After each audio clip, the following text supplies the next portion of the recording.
Welcome back, everyone. Mike McConville here. We've got a couple of weird shaped guitars, and I've been as Iceman and an Explorer kit guitar.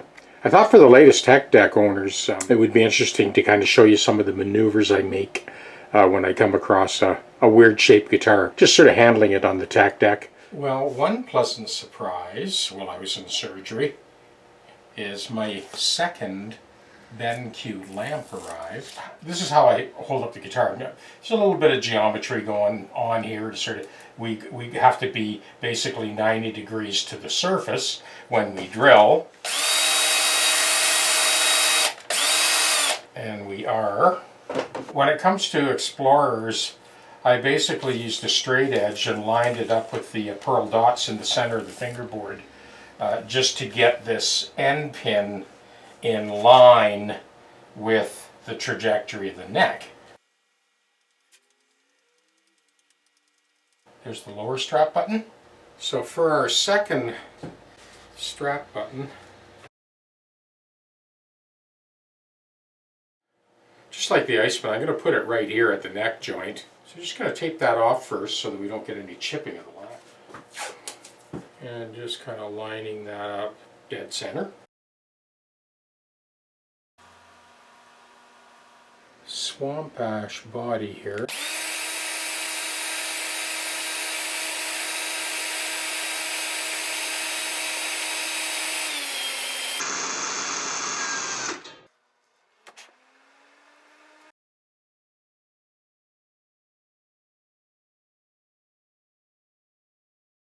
So the heads of the screws on these last three were stripped, so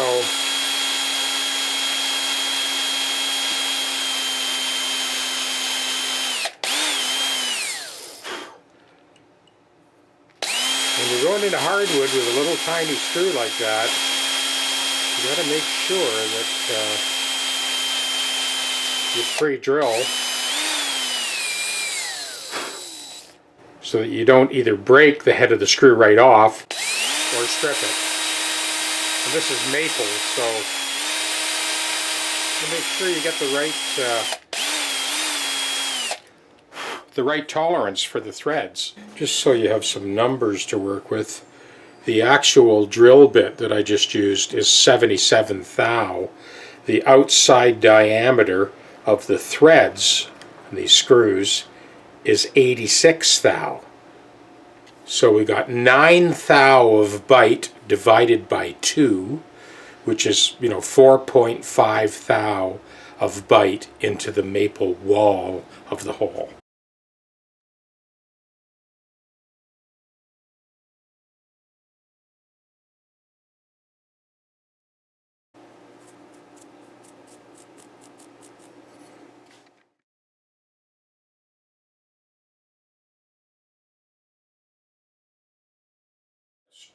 Now that we've got a strap button on the end, we can actually strap this thing down and get to work. Yeah, this definitely needs an edge dress. Let's get started. The only way for us to get the adjustment we need is going to be to skim off the underside of the bridge here to be able to lower the action.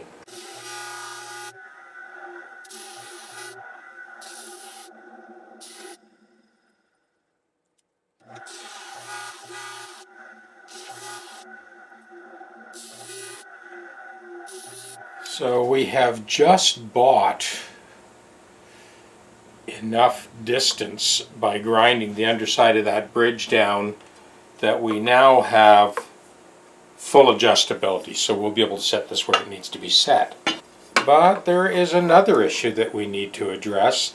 This pickup is too close. Both those pickups on the bass side, the treble side seems to be okay. On the bass side, they are too close and they've bottomed out. They can't go down any further.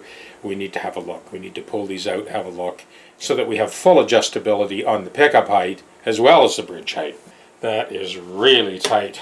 I will re-drill these holes. Those tolerances are way too tight. Like you saw a second ago, at the headstock, you want about 9 thou of bite. First, we've got to figure out what the obstruction is and why these pickups will not go down any further. I would imagine it's probably the same issue on both pickups, but we'll check this one first. And there's the culprit right there. That shielding is so thick that the tab of the pickup was getting hung up on that, and we couldn't drop it any further. So we got two choices. We strip back that shielding, or I can just breeze the edge of that tab with a file, and I think that's the route I'm going to go. Same issue, there's the bridge pickup. Boy, this is exactly why those last 2.5 skids that went out just before Christmas, most of them are going to these kit guitar guys. There's so many discrepancies in the lay of this neck. I mean, some poor guy that's just bolting the kit together. Good luck. Take me like a half an hour just to show you each and every little high spot. I've got the neck as straight as it can possibly be. It's a 2-way truss rod. And this is the new BenQ light, which I'm totally in love with. And it came in just before I went for surgery, so I'm just sort of getting to use it for the first time. This is the second BenQ light, and it was $213 delivered, and the best $200 I ever spent on guitar tools. This needs quite a bit of work. It needs the edge dressing because these are sharp enough to draw blood. But we're going to take care of all these high spots first. I set this down anywhere where you see those chalk marks, and it's clicking. So we're going to take care of that right now. I always start at the top end, moving obliquely across the crown, and I cross hatch. So I'm moving like this, and then like this.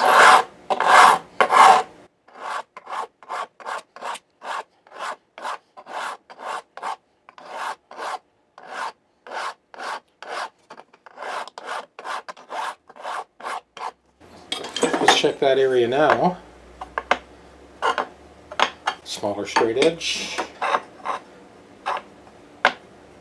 Nothing. And a smaller straight edge again. All that clicking, all that ticking, all those high spots, done.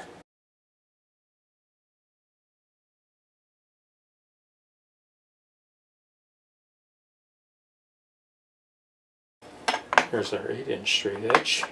Nothing. Nothing. Nothing. 6-inch straight edge. Nothing. Nothing. Nothing. Nothing. Here's our 3-inch straight edge. Nothing. This was a high spot here on the. Oh, there's still a little bit of tick in there. Let's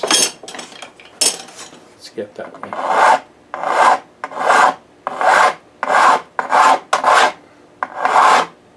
So I'm overlapping my strokes as I go. Now that I've kind of backed up, starting at the top and backed up to that first fret, now I can actually go full length, cross hatching as I go, overlapping the strokes, and that, my friends, is the perfect fret level. The 25 different high spots are all taken care of. Okay, now I'm going to bring you in for a closer look because you can see we really had to square off some of those frets to get rid of that. Finish up with the edge dress, and then we'll do our recrowning.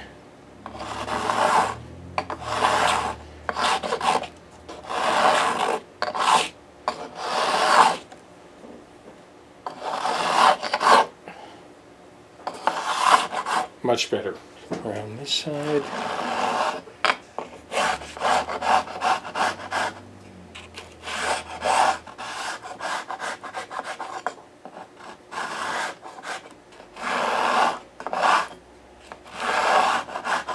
That's got it.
The next step for this Explorer is we are replacing the black plastic nut with water buffalo horn. Now this is a chunk that I got at a garage sale, I don't know how many years ago. So I just zipped that off on the bandsaw. We're going to cut a blank and do a fully compensated nut. Yeah, so while I'm at it, I am going to cut up a few blanks so that see what we get out of this. Get a couple of blanks out of this.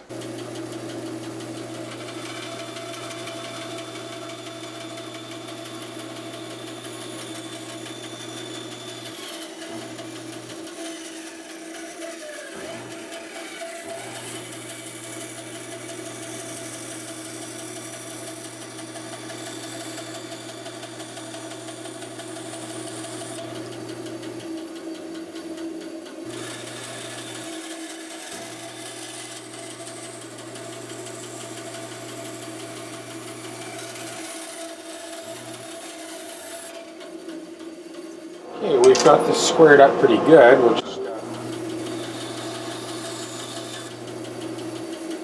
get a couple of blanks out of this.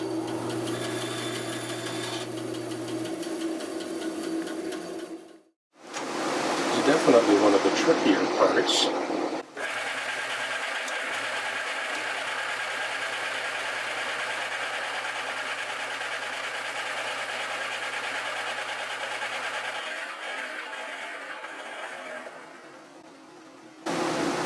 Okay, we'll go check that against the ledge. I'm fairly happy with that. We'll just put that curvature on the ledge.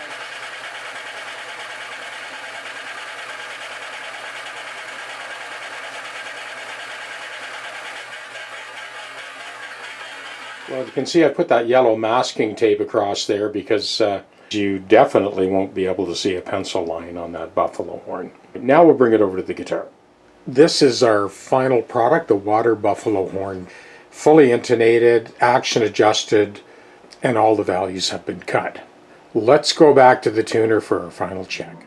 6th string, 7th fret. And octave. 12th fret, fretted, open. And 1st fret. 5th string, 7th fret, octave, 12th fret, open, and 1st fret. 4th string, 7th fret, octave, 12th fret, open, and 1st fret. 3rd string, 7th fret, octave, 12th fret, open, and 1st fret. 2nd string,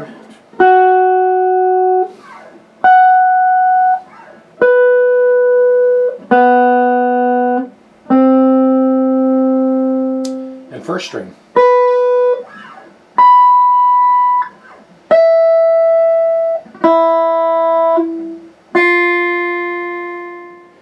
At long last, the Pitbull Explorer is done. And for anyone who's never played an Explorer guitar, I have to say they are one of the most comfortable guitars to sit down and play. And I'm about to do that, so let's have a listen.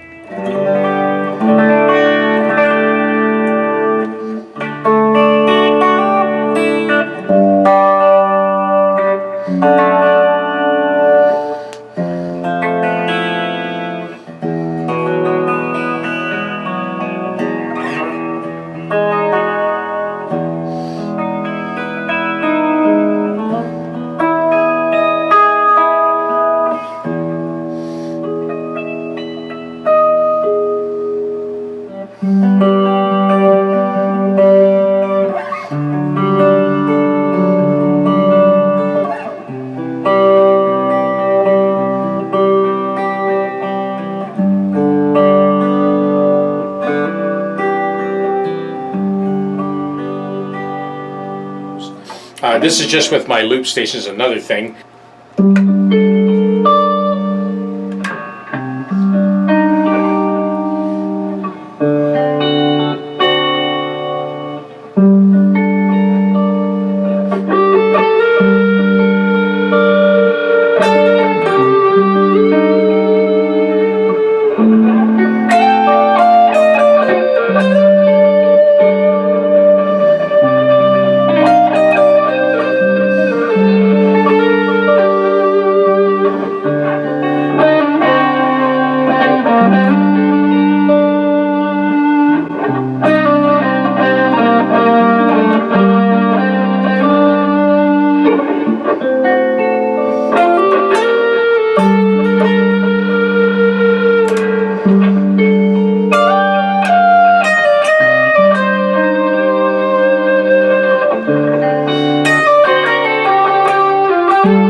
Thank you.